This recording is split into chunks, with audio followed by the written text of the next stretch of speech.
सबसे बड़ी बात ये होती है, क्योंकि जब वहाँ पे हम बैठ के किसी को सुनते हैं तो उतना पेशेंस रखना पड़ता है, ये मुझे लगता है। और एक्चुअली मैं 26 साल की हूँ।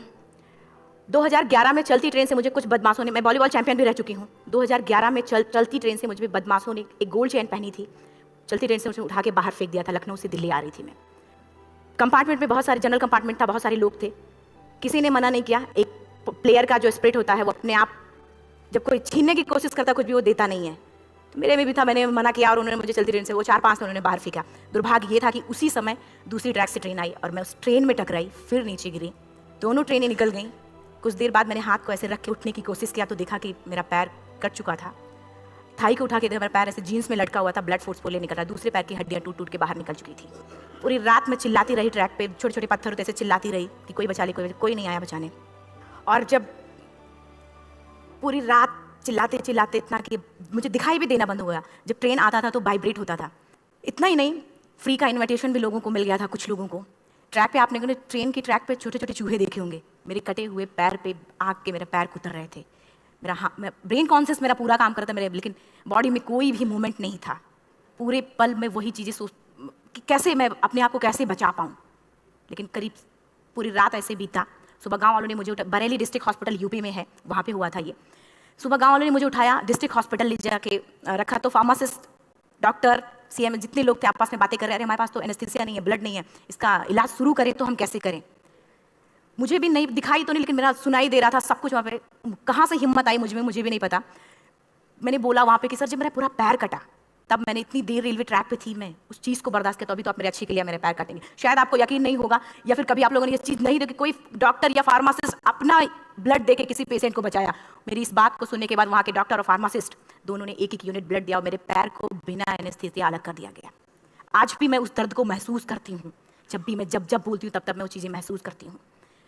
उसके बाद जब बात मीडिया में आई, लोगों को पता चला कि रिमा नेशनल प्लेयर है, KGMC king George medical college Lucknow में एडमिट करा, लखनऊ से फिर sport minister, AIIMS trauma centre Delhi. तब तक सब ठीक ठाक चल रहा था, प्लेयर होने की वजह से अच्छा ट्रीटमेंट मिलना शुरू हुआ। करीब 4 महीने मैं एम्स में रही। एम्स में रहने के बाद जब मैं थोड़ा ठीक हुई, करीब 25 दिन बाद जब ठीक हुई, न्यूज़पेपर में गोल गोल लिख के आ रहे कि अरुणिमा के पास टिकट नहीं था, अरुणिमा ट्रेन से कूद गई। उसका खंडन किया घर वालों ने, फिर बोला कि अरुणिमा सुसाइड करने गई थी। जिस लड़की का शरीर का एक अंग कट चुका, पूरी जिंदगी का पता नहीं कि व्हील चेयर है, बैसाखी या पता, यहाँ तक कि मेरे स्पाइन में 3 फ्रैक्चर था, मुझे ये भी नहीं पता था कि मैं बेड से उठ भी पाऊंगी कि नहीं। अंदाजा लगाया जा सकता, सिर्फ अंदाजा लगाया जा सकता है कि उसकी दिलो दिमाग पे क्या चल रहा होगा, उस परिवार की क्या स्थिति रही होगी, जब जिस परिवार की एक यंग एज लड़की का इस तरीके का सिचुएशन हुआ हो। फिर भी कहते हैं कि जहाँ चाह होती वहाँ राह मिली जाती है। एम्स के हॉस्पिटल के बेड पे मैंने डिसाइड किया, क्योंकि अपनी बातें हम चिल्ला चिल्ला के करें, वो सिस्टम की इतनी हाई लेवल की बातें हो रही थी कि हम एक मध्यम वर्गीय फैमिली से थे, हम अपनी बातें चिल्ला चिल्ला के कह रहे थे, लेकिन कोई नहीं सुन रहा था। लेकिन कहते हैं मैंने अपने दिल, दिमाग, अंतरात्मा से ये चीज़ सोच लिया कि ठीक है, आज आपका दिन है, जितना चाहो बोल लो, एक दिन तो मेरा दिन आने वाला, मैं प्रूफ कर दूंगी कि मैं क्या हूँ, मैं क्या थी, ये मैं प्रूफ कर दूंगी। हॉस्पिटल के बेड पे डिसाइड किया वॉलीबॉल लाइफ का सबसे टफ गेम करना है, तब मैंने माउंटेनिंग चुना। जब मैंने माउंटेनिंग कहने और करने में बहुत फर्क होता है। जब मैंने माउंटेनिंग की बात सोची और लोगों के सामने, सबसे बड़ी चीज़ थी सही गाइडेंस में ट्रेनिंग लेना, दूसरा स्पॉन्सरशिप। इतना बड़ा एक साथ तो मैंने 40 से 50 लाख मैंने वाकई में कभी नहीं देखे थे पहले। मेरे लिए बहुत बड़ी चीज़ थी वो इकट्ठा कर पाना। जब मैंने लोगों के सामने रखा कि मैं माउंटेनिंग करना चाहती हूँ, एवरेस्ट के लिए मुझे ट्राई करना है, हर किसी ने मुझे बोला कि क्या है, पागल हो चुकी हो क्या, तुम्हारा दिमाग खराब हो चुका है, तुम कभी नहीं कर सकती माउंटेनिंग, एक पैर आर्टिफिशियल है, दूसरे में रॉड है, और तुम्हारा दिमाग खराब है, स्पाइन में भी फ्रैक्चर है, तुम पागल हो गए, चुपचाप कोई नौकरी करो, जीवन यापन करो। क्योंकि लोगों का सबसे बड़ा प्रॉब्लम ये होता है, लोग फिजिकल देखते, पैरों को मेरी अंतरात्मा में क्या चल रहा था वो तो किसी को पता ही नहीं था। मुझे लगता कि आज यहाँ पे मैं भी सुबह से देख रही हूँ, इतने अच्छी चीजें मैंने सीखी यहाँ पे। बहुत बड़े बड़े स्पीकर को शायद आप लोगों ने भी, आज मैं भी आपको यहाँ पे कि चाहे जितना मोटिवेट करूँ, चाहे जितना चीजें मैं बताऊँ, लेकिन मुझे लगता है सबसे बड़ा मोटिवेटर कौन होता है? आप खुद। जिस दिन किसी भी लक्ष्य के प्रति आपकी अंतरात्मा जाग गई, आपको कोई नहीं रोक सकता उस लक्ष्य को पाने में। ये मैं किताब से बातें नहीं बोल रही हूँ, ये मैं एक एक पल मैंने ये मैं कोई भी किताब की बातें नहीं, एक एक पल आज जो मेरा 26 साल का एक्सपीरियंस है वो मैं बता रही हूँ सिर्फ आपको। उसके बाद किसी तरीके से मैनेज किया मैंने। भाई साहब, मेरा परिवार मेरा बैकबोन था। परिवार ने मुझे, भाई साहब ने मुझे कहा कि मैडम बछेंद्री पाल जिन्होंने 1984 में एवरेस्ट समिट किया, उनसे मिलते हैं, वो जरूर कुछ ना कुछ करेंगे। हॉस्पिटल से निकलने के बाद मेरे राइट लेग में स्टिचेस लगी थी। मैंने डायरेक्टली घर जाने की बजाय, जब लोग ये सोचते हैं कि मुझे अपना जीवन यापन कैसे करना है, जब लोग ये सोचते हैं कि मुझे अपनी जिंदगी के, मेरे दिमाग में सिर्फ 2 चीज़ें चल रही थी, मुझे इनका जवाब कैसे देना है और एवरेस्ट समिट कैसे करना है। तुरंत गए बछेंद्री मैम के पास, जब मिले मैम ने फर्स्ट टाइम जब मुझे देखा तो उन्होंने कहा अरुणिमा, उनकी आंखों में आंसू आ गए, उन्होंने बोला अरुणिमा तूने ऐसी हालात में एवरेस्ट जैसे दुरूह पहाड़ के बारे में सोचा तो तूने अपने अंदर तो एवरेस्ट फतह कर लिया, अब तो सिर्फ लोगों के लिए। मेरे परिवार को छोड़ के बाहर की पहली ऐसी महिला थी जिन्होंने मुझ पर भरोसा किया था कि हाँ अरुणिमा तुम कर सकती हो। मेरे लिए वही बहुत बड़ी चीज़ थी। प्लानिंग भी कर ली, मैम भी मिल गई, सब हो गया, लेकिन जब उतरते हैं फील्ड में तब पता चलता कि हम क्या हैं। रोड हेड से मैं पहुंच गई, मैडम ने कहा कि ठीक है तुम्हारे कहने तुम्हारे सोचने से कुछ नहीं होगा, प्रूफ करो कि कर सकती हो। मैंने कहा बस एक मौका चाहिए मुझे। वाकई में जब मैं माउंटेन में पहुंची, रोड हेड से बेस कैंप लोगों को 2 मिनट लगता था, मुझे 3-3 घंटे लगते थे, क्योंकि मेरे राइट लेग की हड्डियां भी नहीं जुड़ी थी, लेफ्ट मेरा आर्टिफिशियल लग चुका था, लेकिन स्टंप एकदम रेड, उसका मतलब घाव एकदम नए थे। मैं अगर पैर रखती थी तो मेरे पैर से जोर से अगर दबा देती तो पैर से मेरे ब्लड आने लगता था। सारे लोग नॉर्मल थे वहाँ पे, हर कोई ये बोलता कि एक पीक के लिए जाते थे तो हर कोई मुझे ये बोलता कि अरुणिमा तुम धीरे धीरे आओ। मेरे दिमाग में हर बार यही बात चलती थी कि क्या है, मैंने एवरेस्ट का प्लान किया, मैं इनके बराबर भी नहीं चल पा रही हूँ। खुद से संकल्प लिया कि कोई बात नहीं, एक दिन ऐसा आएगा कि मैं इनसे पहले जाऊंगी। और आपको शायद यकीन ना हो, आने वाले 8 महीने बाद पूरा का पूरा वेट उठा के बेस कैंप से साथ निकलते और टॉप पे पहले पहुंचते।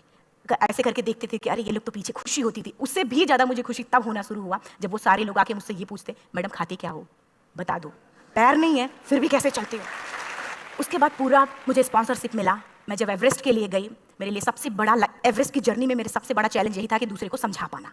मैं नहीं समझा पाती कि भाई मैं कर सकती हूँ। जब मैं एवरेस्ट के लिए शेरपा होता, शेरपा को जब ये बात पता चला कि मेरा प्रोस्थेटिक लेग है, आर्टिफिशियल लेग है, दूसरे में रॉड, बोला नहीं ले जा सकता, इसकी वजह से तो मेरी भी जान जाएगी। मैडम ने, हमने सबने कन्विंस किया किसी तरीके से।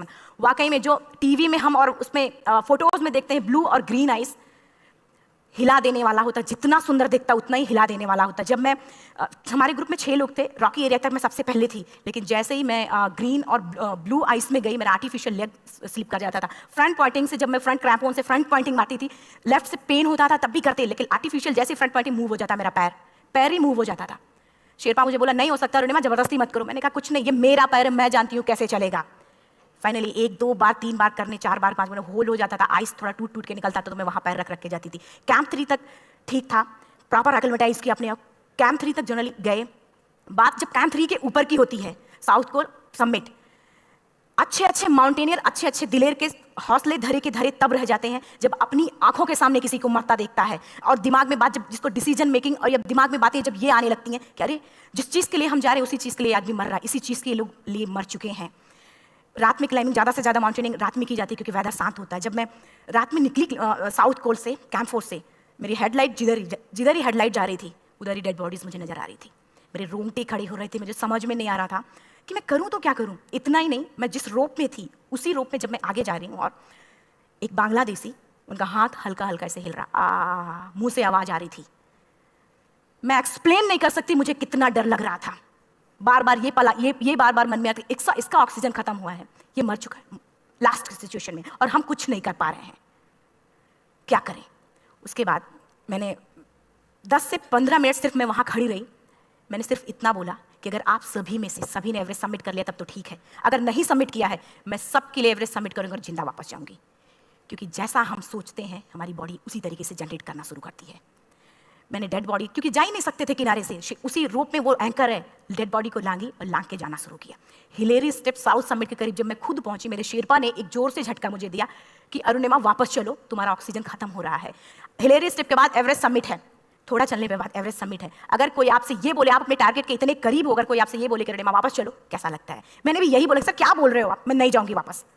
बोला अरुणिमा जिंदगी रही, दोबारा ट्राई करना और एवरेस्ट समिट हो जाएगा दोबारा तुम्हारा। मैंने कहा नहीं, ये आप जिंदगी में गोल्ड चांस बार बार नहीं आते, लाइफ में कभी कभी आता है, ये आपके ऊपर आता है, आप उसको पकड़ के रखते हो या फिर छोड़ देते हो। मैं अपना गोल्ड चांस कभी नहीं, क्योंकि मैं जानती थी मुझे स्पॉन्सरशिप बहुत मुश्किल से मिला, एक बार अगर मैं छोड़ देती दोबारा मुझे कभी नहीं मिलता। मैं बहुत अच्छी तरीके से जानती थी। मेरा फाइनली मुझे बछेंद्री मैम ने भी एक बार बात समझाई थी, मेरी माँ ने मुझे एक बार बताया था कि लाइफ में कभी कभी सिचुएशन ऐसी आती है जब सिर्फ आप अकेले होते हो, डिसीजन सिर्फ आपको लेना होता है। जहां पे भी होना, खड़े होकर हल्का सा पीछे मुड़कर देखना और ये सोचना कि आप एक एक कदम चल के यहां तक पहुंचे हो, सिर्फ अपना एक कदम आगे बढ़ाना, तुम देखना कुछ देर बाद तुम टॉप पे होगी। मेरे दिमाग में उनकी बातें वीडियो की तरह चल रही थी और सिर्फ एवरेस्ट का टॉप चल रहा था। मैंने शिल्पा को पहले कन्विंस करने की कोशिश की कि भाई चल, कुछ नहीं होगा भाई चल। फाइनली जब वो नहीं माना, मैंने एक कदम आगे बढ़ाया, डिसीजन लिया कि नहीं, जाना ही जाना है। आगे बढ़े, करीब 1 से 1.5 घंटे बाद मैं टॉप पे थी। और इतना ही नहीं, आज भी मैं जितनी बार बोलती हूं, उतनी बार मैं महसूस करती हूँ, मेरे रोंगटे खड़े हो जाते हैं, मेरा दोनों हाथ ऊपर करके जोर जोर चिल्लाने का मन कर रहा है, इतनी जोर से चिल्लाऊं, इतनी जोर से चिल्लाऊं कि सबको बता दूं कि आज मैं टॉप ऑफ द वर्ल्ड पे हूं। उन लोगों को बता दूं जो लोग ये सोचते हैं, लड़की, दूसरे विकलांग, तीसरे मिडिल क्लास में, जो लोग एक बार हार के फिर दोबारा लड़ना नहीं चाहते, जो लोग हारने के बाद सोचते हैं कि हम दोबारा कुछ कर नहीं सकते, उन लोगों को मैं चिल्ला चिल्ला के टॉप से बताना चाहती थी कि नहीं, आप सब कुछ कर सकते हो, सिर्फ एक सोच की विकलांगता, हैंडीकैप आदमी यहाँ से होता है, यहाँ से नहीं। अगर यहाँ से जो आदमी विकलांग है तो नॉर्मल आदमी भी विकलांग है, जो अगर यहाँ से विकलांग है। चिल्ला चिल्ला के मैं बताना चाहती थी। मैंने शेरपा से कहा कि आप एक फोटो खींच लो, क्योंकि सारे लोग फोटो, अपना नेशनल फ्लैग का जो वैल्यू होती है ना, वो जब हम कहीं बाहर होते तो पता चलता है।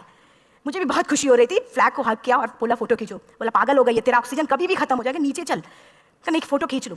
फोटो खींचा उसने। वो तो अगली बार इतना तेज गुस्सा हुआ, मैंने उसको बोला कि भाई वीडियो भी बना ले। 8848 की हाइट पे ऑक्सीजन खत्म हो रहा है, आज हम भी हंस रहे हैं आप लोगों के साथ, क्योंकि यहाँ पूरा ऑक्सीजन है। और 8848 की हाइट पे जब मुझे शेरपा, कोई भी शेरपा को बोलेगा भाई वीडियो बना, तो परेशान हो जाएगा, पागल हो चुकी है, तुम मर जाए, मैं जा रहा हूँ नीचे। मैंने कहा नहीं कुछ नहीं होगा, आप बनाओ वीडियो।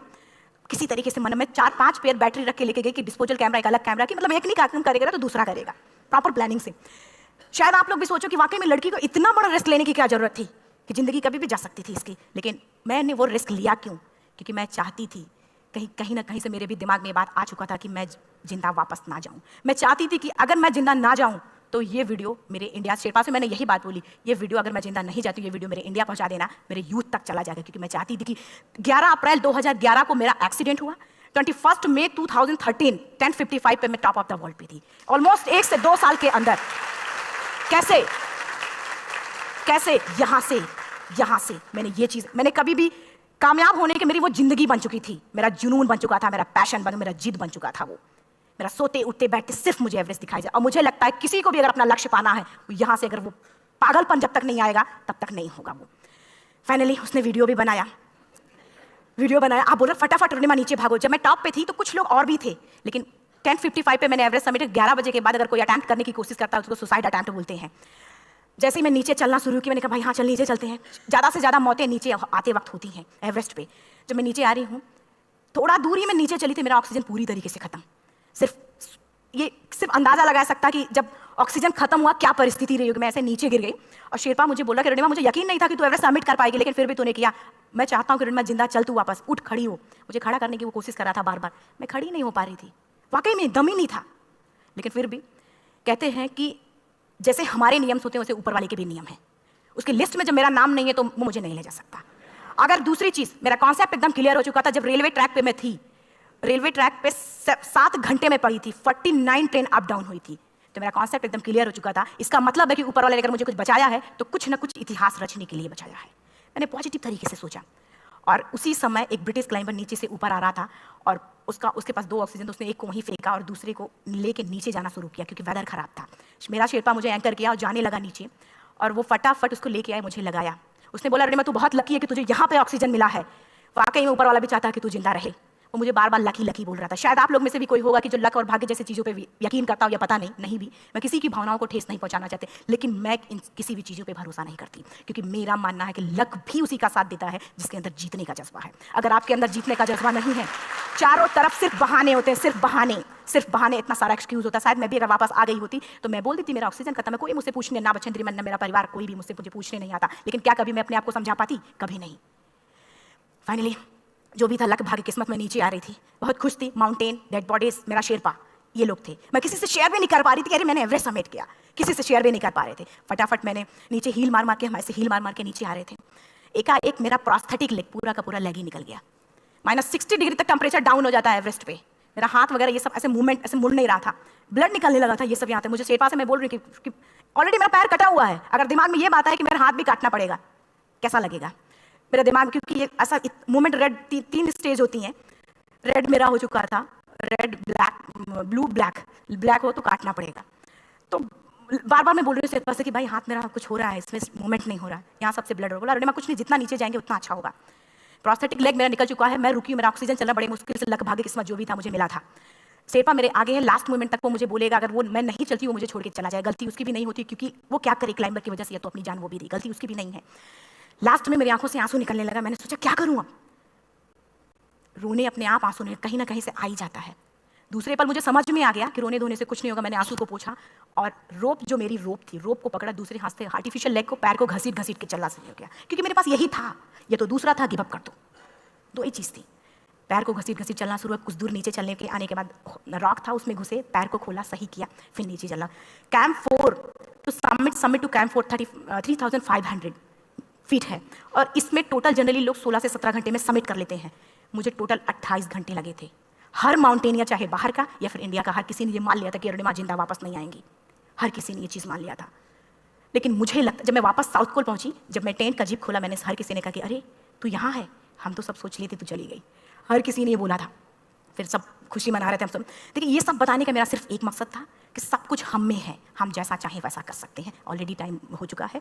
मैं एक चार लाइन की पंक्ति सिर्फ बोलूँगी। मैं एक्चुअली, मेरा एम है कि मैं वर्ल्ड के जो कॉन्टिनेंट हैं, कॉन्टिनेंट के हाईएस्ट पीक समिट करूँ। एशिया का एवरेस्ट हो चुका है, अफ्रीका के किलिमंजारो हो चुका है, यूरोप का एल्ब्रुस हो चुका है। 23 नवंबर को मैं जा रही हूँ ऑस्ट्रेलिया हाईएस्ट पीक के लिए। बस आप लोगों की गुड विशेस चाहिए। और 4 लाइन अभी तो इस